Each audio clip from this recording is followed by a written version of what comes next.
It is Friday, May 3rd. Let's talk PlayStation. Alright, Sony has finally told us what those May PlayStation Plus games are going to look like, and it is What Remains of Edith Finch and Overcooked. Certainly not bad games, but I really wish Sony would add a third game to the service finally. The value proposition just isn't there anymore. Ever since PS3 and Vita left, yes, the games are better, but it'd be nice to get a third game, right? It looks like that's not going to happen until PS5 comes along, where they'll probably add 2 more games. So 2 PS5 games, 2 PS4 games. But either way, these are going to be going up on the store May 7th, so keep that in mind. Now, for our first news story, The Last of Us Part 2, we talked a few weeks back about how this game was probably maybe going to be releasing this year based on the fact that it was listed on Sony's website, part of a list of games that were coming out in 2019, so being on that list kind of raised some concerns there, and then it was removed, and that's why we all thought, okay, maybe this game does have a targeted window of 2019. Well, anyway, over on the Reset Era forums, there's a thread about Sony's Worldwide Studios and their developers. Well, anyway, one particular user in there by the name of Aokiji, in reference to Last of Us Part 2 coming out in 2019, said, "Considering we're getting an official The Last of Us Part 2 update before E3, it would be really weird if it wasn't 2019 now, wouldn't it?" The only reason why we're mentioning this is because this particular user actually also leaked Sony's State of Play initiative, which was a very out-of-left-field announcement. Nobody really saw that coming for Sony to do a direct-style video form where it's like 20 minutes and it gives game announcements and things like that. It's a good initiative, certainly, but the fact that they knew that prior to Sony announcing it means that they do have a credible source in the games industry, and so we could hopefully expect that we will get a Last of Us Part 2 update before E3. Maybe it will be another State of Play, considering that's the information that they had prior. And maybe that would be a thing where it'd be a small trailer, maybe an extended trailer, but I think it would be a situation where if we get that update and we get a new trailer, whether it's cinematic, more gameplay, what have you, but there's going to be a release date at the end of it, or maybe a release window where they would just say, you know, here it is, fall 2019, holiday 2019. The window might come first before we get that actual date, but again, Naughty Dog wants that confidence until they know they can hit that date, and we'll find out soon because before E3, so E3's already coming up on us pretty fast. So Days Gone, the Sony Ben game that could. Not gonna lie, been a very interesting week for this game because, you know, it comes out last week and the reviews are mixed to good. They weren't bad by any stretch of the imagination. There were maybe 1 or 2 websites that gave it an actual bad review calling it a bad game, but, you know, they were maybe no-name websites, but generally it was like mixed to good, like still saying it's a good game, just not fantastic or mind-blowing, not the next God of War, this, that, and the other. And, you know, usually gamers are very rational, like they were when those reviews came out. But, you know, throughout the week, it's been kind of totally different. It seems like actually people that did go through with picking up the game, thoroughly enjoying it, having a great time, saying they didn't understand the reviews. Sure, this is more anecdotal than anything else because it's just from what I've been reading and whatnot, but it seems like across the board, I'm not really finding that many people saying like, oh yeah, I picked it up, and yeah, I see the problems, or it's generally not that great. I mean, sure, they may be running into the technical issues that were cited in the reviews, but those have actually been quickly eradicated through many patches, and that'll actually go into our news story about it, which is that there were some recent patches fixing a number of issues, but 1.06 was actually crashing some people's PS4s, so that was actually dialed back to 1.05, but now 1.07 should be live now. That actually has fixed most of those issues with the game, so that's good. But the other piece of news is that in the UK, the sales week starting April 22nd, Days Gone actually debuted #1 at retail, beating out Mortal Kombat 11, so that's awesome to hear that people are thoroughly enjoying this game despite what reviewers say. I wish this was more of a common theme in the games industry and people weren't super irrational, but many people are saying it's because of it's Sony's reputation with their first-party studios as to why they're giving this game the benefit of the doubt, following through with their purchase and giving it a try. But either way, that's awesome. And, you know, you can tell that this was a passion project for Sony Bend. They put a lot of time into it. You can tell they want to explore this universe more, possibly do a sequel, maybe do another IP long-term in the future. But, you know, they're a big studio. They pumped out a pretty good game, and we don't want to see them go by any stretch. We don't want to see people lose their jobs, and hopefully we get another game out of the studio for sure. Looks like that might actually happen now. Now it's time for our weekly Death Stranding update, because it seems like every single week there's something to say about Death Stranding. And to be fair, like a month ago or something, I mentioned Hideo Kojima and Norman Reedus. They're going to be at the Tribeca Film Festival doing an hour-long panel, and we'll get some, you know, details out of there. Nothing major, but small tidbits of information. Well, that's what happened. Kojima reaffirming that this is an open-world game, doubling down on the connection aspect of the game. It's all about connection, being close to others. That's a big role still. We don't have any idea as to what that truly means until the game comes out. One really weird thing is that he mentioned how Norman Reedus' tattoos are in the game, and there was actually a point where Norman got another tattoo, and so Kojima had to scan him back into the game to add that new tattoo. And he even went further on to say that if Norman were to get another tattoo, even after the game ships, he would want to patch the game and add that in there. kind of just getting into the whole, like, scenario of how the main character is Sam, so he's not actually Norman Reedus, but he just wants the entirety of this man in the game and just wants that personality and characteristics to be completely reflected into the game. These two have a really close bond. You can tell, I mean, they've worked on this title for such a long time now. They're so buddy-buddy with each other. It's actually kind of fun to watch these two. They're really into each other. It's cool. And so, I don't know, it just seems like it's more of a very friendly aspect to Hideo and Norman and how they interact with each other. And then the other thing that happened outside of the festival was Kojima tweeting a new image of what appears to be possibly a new trailer tease for the game, so maybe we'll get a new trailer soon. I'm sure it will be just as bizarre and weird as the previous ones, and we won't actually find out what's going on.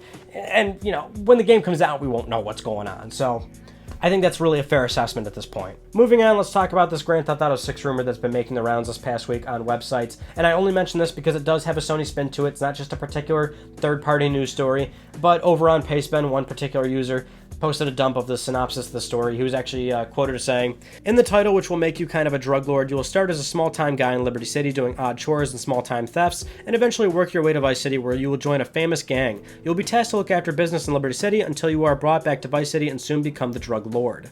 So he's alleging that the game will take place in multiple cities, and it's going to be a much larger scope. The game is going to be heavily focused on online this time around. Makes sense since GTA Online is a cash cow and produces a crap load of money. That's not to understate that there won't be a single-player experience or anything like that. Rockstar is very much so into narrative, so you can certainly expect that. I mean, that actually is what the rumor is telling you, is the synopsis of the single-player campaign.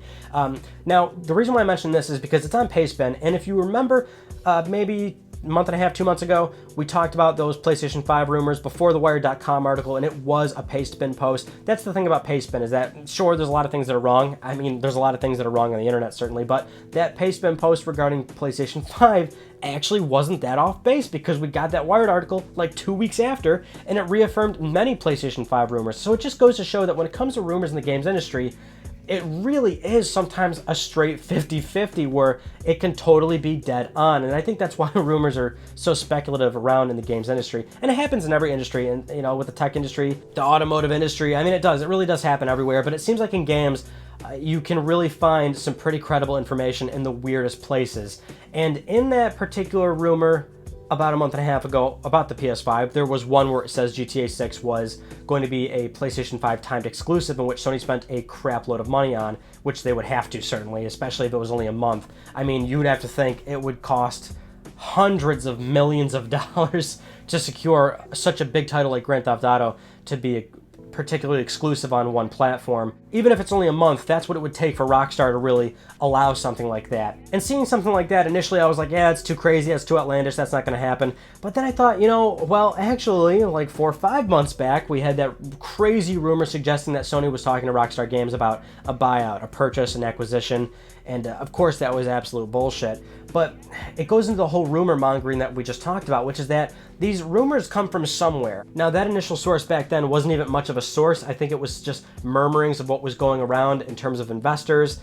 So who knows how that really manifested itself, but maybe it is a thing where some sort of conversation is happening, not necessarily an acquisition, but maybe that actually taking place of timed exclusivity or marketing rights, things like that. I mean, that happened with Grand Theft Auto 5 initially when the game launched in 2013 on PlayStation 3, where Sony had marketing rights for the game. So anytime you saw a Grand Theft Auto 5 commercial, it would say, you know, PlayStation at the end, PS3 at the end. Even though the game was available on Xbox 360, that's what marketing rights are. So maybe we'll have something like that again. Of course, it's a very good idea for Sony to get in bed with Rockstar in any sort of capacity, especially for a major game like Grand Theft Auto 6. And that would certainly kick off PS5 into a fantastic head start, but we wouldn't see GTA 6 until, good lord, probably 2022, like at the earliest, I'd have to imagine. Rockstar is only going to release the game until there's plenty of units of next-gen Xboxes and PS5s out there. The rumors are also alleging that we won't get this game on PS4 or Xbox One due to memory constraints. Can totally see that being a possibility, considering what the current rumor suggests in terms of scope.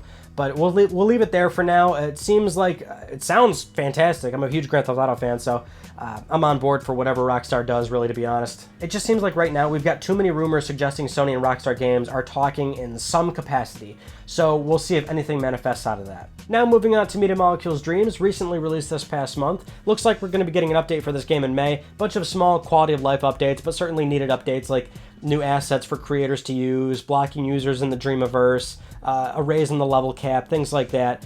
Media Molecule also touched on the accessibility of the game. Now, if you've been playing it, you know that motion controls are required. I mean, you don't have to use PlayStation Move controllers, but in some way, shape, or form with the DualShock 4, you're using motion to move the cursor around, and it's a very tough learning curve, as evident from if you were there watching my live stream. I had a really tough time with it. I'm getting better with it, but it's really tough, especially because it's forced. So there's really no ifs, ands, or buts about it. You have to get used to it. You have to learn how to play the game that way and create with it. Well, anyway, Media Molecule had this to say: for us, accessibility is really important, and that includes accessibility for people who have difficulty using motion controls. So things like mouse and keyboard help with that. So yeah, anything can happen in regards to accessibility. For us, it's just a matter of prioritizing motion-free control that uses the PS4, and then later down the road, we can look into possible mouse and keyboard support. Now, I'll tell you, I'm on board for that. I mean, I'm getting better at the game the more I spend time with it, but I think I want to get to a point where I can use something else that doesn't require the motion. It's just too tough, and it requires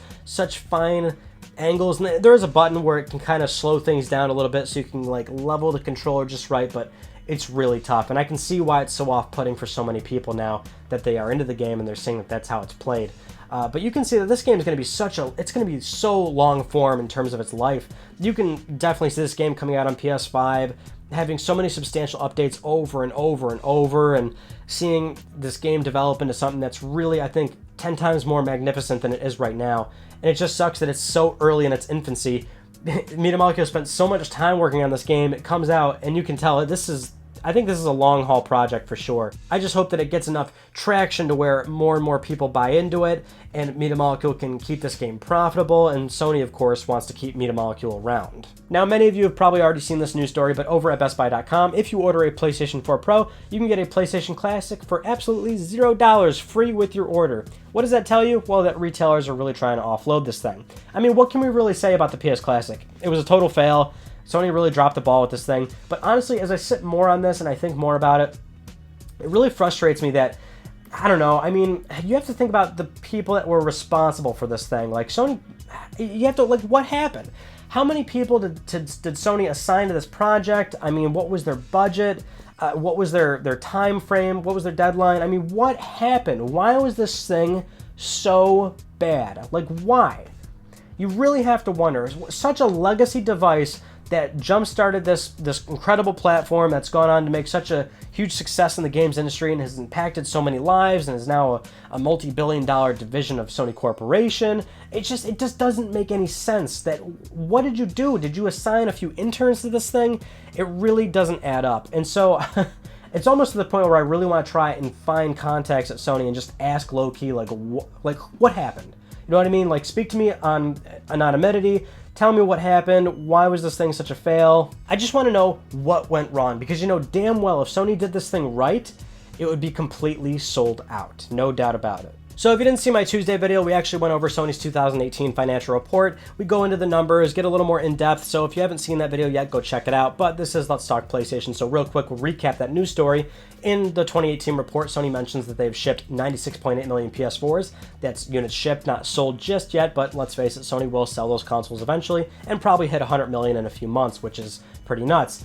The gaming division actually made $2.81 billion in profit, which actually, for perspective, that's more than the entirety of the PS2's life cycle, which was $2.22 billion. That's kind of nuts to even try to comprehend, but it is true. That's unbelievable, really is. But actually, in Sony's 2019 projections, they actually say that they're expecting less profit, primarily because they're investing into their next generation console, which will be PlayStation 5. They also mentioned no next-gen machine will actually launch in the fiscal year of 2019. So for those that don't know their fiscal years, that's actually April 1st, 2019, all the way to March 30th, 2020. So at the very least, we know for a fact PlayStation 5 will not be ready in early 2020.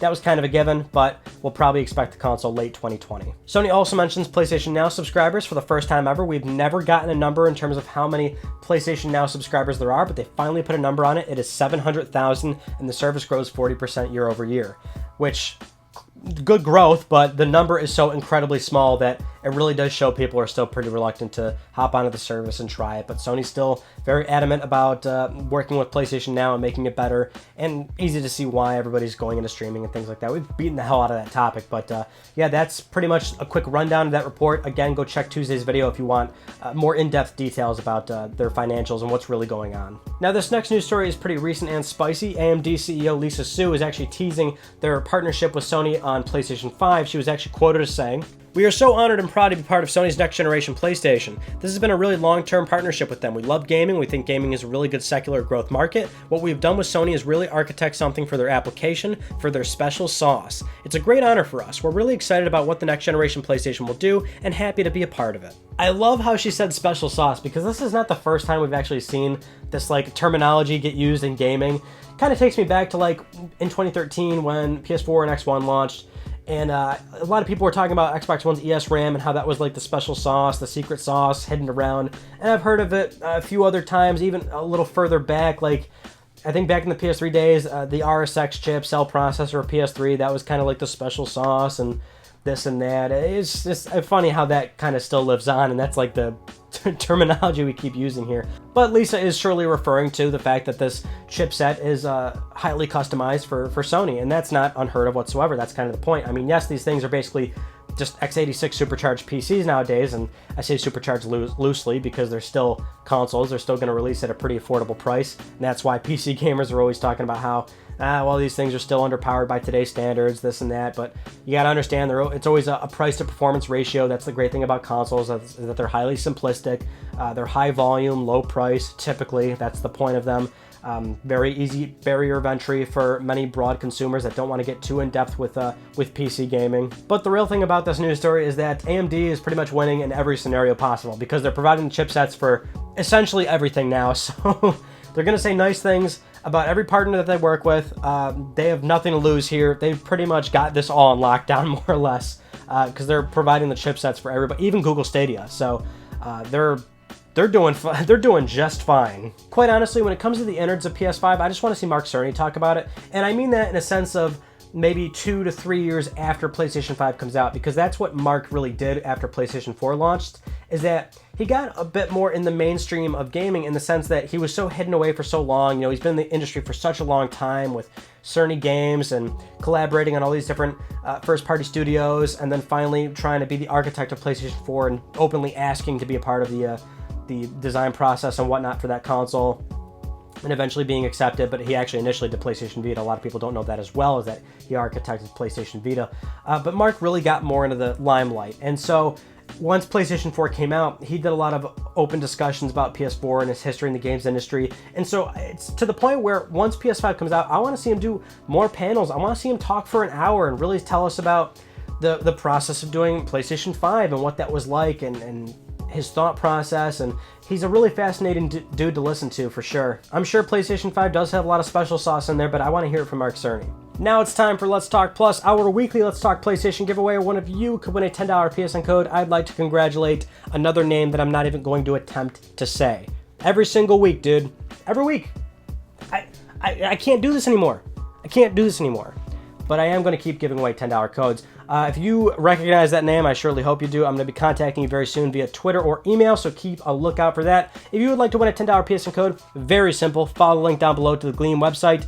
Supporting the channel a number of ways can gain you an entry. The winner will be announced next week. Let me pay for your games. Those were all the news stories I wanted to talk about with you guys from this past week. Now, like I mentioned, that Tuesday video was on Sony financials, and we do get more in depth on those numbers, analyze them a little bit. And it really is crazy to see just how far Sony's come and how important PlayStation is to the company now.